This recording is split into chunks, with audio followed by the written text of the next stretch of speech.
Assalamualaikum warahmatullahi wabarakatuh. Kami dari kelompok 8 ingin mempresentasikan hasil kerjasama kami, yaitu tata kelola etis dan akuntabilitas dengan anggota saya sendiri Ayu Landari 2018-017-006, Arwia Nurul Aini 2018-017-007, Elizabeth Joyce Trisno 2018-017-023. Pengertian Good Governance oleh Cadbury di Inggris tahun 1922.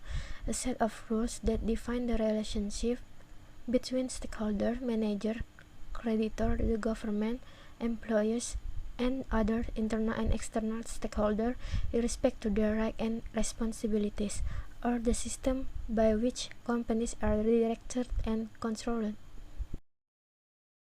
Selanjutnya, pengertian good governance. Pengertian good governance menurut Bank Dunia adalah suatu penyelenggaraan manajemen pembangun yang solid dan bertanggung jawab serta sejalan dengan prinsip demokrasi dan pasar yang efisien. Selanjutnya ada karakteristik good governance. Yang pertama ada partisipasi, yang kedua ada transparansi, yang ketiga responsif, yang keempat konsensus orientation, yang kelima equity, yang keenam efisiensi and efektivitas, yang ketujuh ada accountability, dan 8 ada strategic vision. Yang selanjutnya ada prinsip-prinsip good governance. Yang pertama ada transparansi, yaitu dapat dibangun atas dasar arus informasi yang bebas. Seluruh proses pemerintahan, lembaga, dan informasi dapat diakses oleh pihak yang berkepentingan, dan informasi yang tersedia harus memadai agar dapat dimengerti. Yang kedua ada peduli pada stakeholder, yaitu berbagai lembaga-lembaga dan seluruh proses pemerintahan harus berusaha melayani semua pihak yang berkepentingan. Yang ketiga ada berorientasi pada konsensus, di mana sebuah tata pemerintahan yang baik dapat menjembatani kepentingan yang berbeda demi terbangunnya suatu konsensus menyeluruh dan yang terbaik bagi kelompok masyarakat. Yang keempat ada kesetaraan, di mana semua warna masyarakat mempunyai kesempatan memperbaiki atau mempertahankan kesejahteraan mereka. Yang kelima ada efektivitas dan efisiensi, di mana segala proses pemerintahan dan lembaga membuahkan hasil sesuai kebutuhan warga masyarakat dan dengan menggunakan sumber daya yang ada seoptimal mungkin. Yang keenam, akuntabilitas merupakan beberapa pengambil keputusan di pemerintah, sektor swasta, dan organisasi masyarakat bertanggung jawab baik kepada masyarakat ataupun kepada lembaga yang berkepentingan.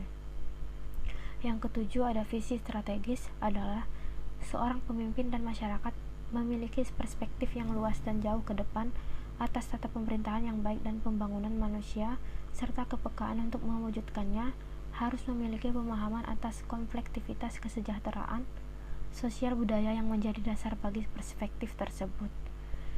Yang kedelapan ada partisipasi masyarakat, di mana semua warga masyarakat mempunyai suara dalam pengambilan keputusan baik secara langsung ataupun tidak. Yang kesembilan ada tegaknya supremasi hukum, di mana salah satu kerangka hukum harus adil dan diberlakukan tanpa pandang bulu, termasuk di dalamnya hukum yang menyangkut hak asasi manusia. Selanjutnya etis dan moral kode. Encyclopedia of Philosophy mendefinisikan etika dalam 3 cara, yaitu pola umum atau cara hidup, yang kedua seperangkat aturan perilaku atau kode etik, yang ketiga ada penyelidikan tentang cara hidup dan aturan perilaku. Yang selanjutnya etik dan moral codes atau etika kode moral. Jadi moralitas dan kode etik didefinisikan dalam ensiklopedia dan filosofi sebagai istilah yang mengandung 4 karakteristik, yaitu keyakinan tentang sifat manusia, keyakinan tentang cita-cita, tentang apa yang baik atau diinginkan atau kalayak untuk mengejar kepentingan diri sendiri. Ketiga, aturan yang menjelaskan apa yang harus dilakukan dan yang seharusnya tidak dilakukan. Dan yang terakhir, motif yang cenderung membuat kita memilih jalan yang benar atau jalan yang salah. Selanjutnya, pengembangan program etika. yaitu ada Course of Conduct perusahaan, adalah sistem nilai atau norma yang dianut oleh perusahaan dalam melaksanakan tugasnya yang di dalamnya memuat etika bisnis dan perilaku dalam mencapai tujuan, visi, dan misi perusahaan, antara lain etika hubungan antara perusahaan dengan karyawan, pemegang saham, pemasok kreditur atau investor, pemerintah, mitra usaha, pesaing media massa, masyarakat, dan lingkungannya.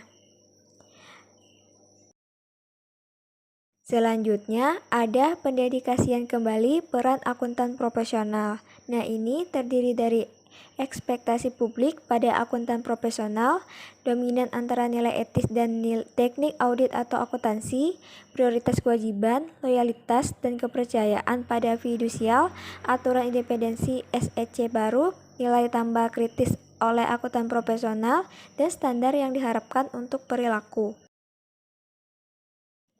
Kemudian ada peranan etika bisnis dalam penerapan good governance, yaitu nilai-nilai etika perusahaan yang sesuai dengan prinsip-prinsip GGC, yaitu pertama kejujuran, kedua tanggung jawab, ketiga saling percaya, dan yang keempat keterbukaan dan kerjasama. Nah, kode etik hendaknya dapat dimengerti oleh seluruh SDM perusahaan dan akhirnya dapat dilaksanakan dalam bentuk tindakan nyata. Contohnya, Sarbanes-Oxley Act pada tahun 2002 yang menjadi dasar awal konsep GCG di beberapa negara. Yang kemudian ada kasus pelanggaran etika pada Enron, yaitu jadi Enron membujuk Komisi Bursa Saham dan Surat Berharga AS untuk memperbolehkan memakai metode menilai pada harga pasar untuk diberlakukan pada kontrak mereka. Nah, harapannya perusahaan akan menambahkan arus kas masa mendatang pada kontrak, menerapkan tingkat diskonto dan menghitung nilai saat ini bersih dari kontrak tersebut. Nah, NPV ini kemudian dilaporkan sebagai nilai sebenarnya dari kontrak. Jika NPV lebih tinggi dari yang Enron bayarkan, lalu selisihnya dapat dilaporkan sebagai sebuah laba pada laporan keuangan Enron. Kemudian, Enron ini bersama konsultan Arthur Andersen membentuk anak perusahaan yang bertujuan untuk mencari tambahan modal yang akan digunakan Enron untuk mengembangkan usahanya. Modalnya yang diterima dari anak perusahaan yang berasal dari hutang dengan jaminan saham Enron, kemudian diserahkan kepada Enron. Dalam transaksi tersebut, uang yang diterima Enron dari anak perusahaan adalah transaksi hutang, namun Enron membukukan hutang dari anak perusahaan sebagai pendapatan. Dalam kasus Enron tersebut, perusahaan telah melanggar etika pengungkapan dalam laporan keuangan. Terdapat hal-hal yang tidak diungkapkan oleh perusahaan dengan tujuan untuk mencari keuntungan sepihak. Selain itu, Arthur Andersen sebagai konsultan tidak menjunjung nilai-nilai integritas yang seharusnya mereka jaga. Sesungguhnya, Arthur Andersen mengetahui apa yang dilakukan oleh Enron tidaklah benar. Namun Arthur Andersen memberikan penilaian bahwa Enron telah menyajikan laporan keuangan dengan akurat. Selanjutnya kesimpulan kasus. Dalam kasus Enron tersebut, perusahaan telah melanggar etika pengungkapan dalam laporan keuangan. Terdapat hal-hal yang tidak diungkapkan oleh perusahaan dengan tujuan untuk mencari keuntungan sepihak. Selain itu, Arthur Andersen sebagai konsultan tidak menjunjung nilai-nilai integritas yang seharusnya mereka jaga. Sesungguhnya Arthur Andersen mengetahui apa yang dilakukan oleh Enron tidaklah benar. Namun Arthur Andersen memberikan penilaian bahwa Enron telah menyajikan laporan keuangan dengan akurat. Selanjutnya, analisa kasus Enron dalam sudut pandang Murphy. Menurut Murphy, 3 pendekatan yang dapat diterapkan untuk menanamkan prinsip-prinsip etika ke dalam bisnis yaitu: yang pertama, kredo perusahaan yang mendefinisikan dan mengarahkan kepada nilai-nilai perusahaan. Yang kedua, program etika di mana perusahaan berfokus pada isu-isu etika. Yang ketiga, kode etik yang memberikan panduan spesifik untuk karyawan di area bisnis fungsional. Selanjutnya, penelitian Murphy tentang etika dalam manajemen menghasilkan kesimpulan yang harus diingat manajer perusahaan, yaitu: Yang pertama, tidak ada pendekatan ideal tunggal untuk etika perusahaan. Yang kedua, manajemen puncak harus berkomitmen. Yang ketiga, pengembangan suatu struktur tidak cukup untuk perusahaan itu sendiri. Yang keempat, meningkatkan kesadaran etis dari suatu organisasi tidak mudah. Selanjutnya, penyelesaian. Presiden Bush dan pimpinan-pimpinan perusahaan memulai reformasi di aspek tata kelola perusahaan. Pada tanggal 3 Juli 2002, lahirlah Sarbanes-Oxley Act. Kerangka baru yang bermuat dalam SOX dimasukkan oleh Securities and Exchange Commission.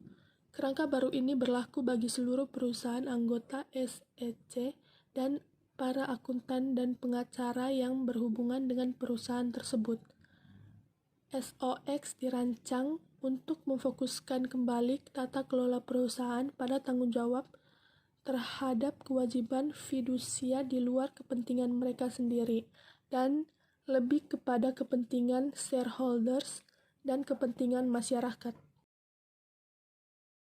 Sekian presentasi dari kelompok kami. Apabila ada pertanyaan, bisa kita diskusikan di kesempatan untuk diskusi. Wassalamualaikum warahmatullahi wabarakatuh. Salam dan bahagia.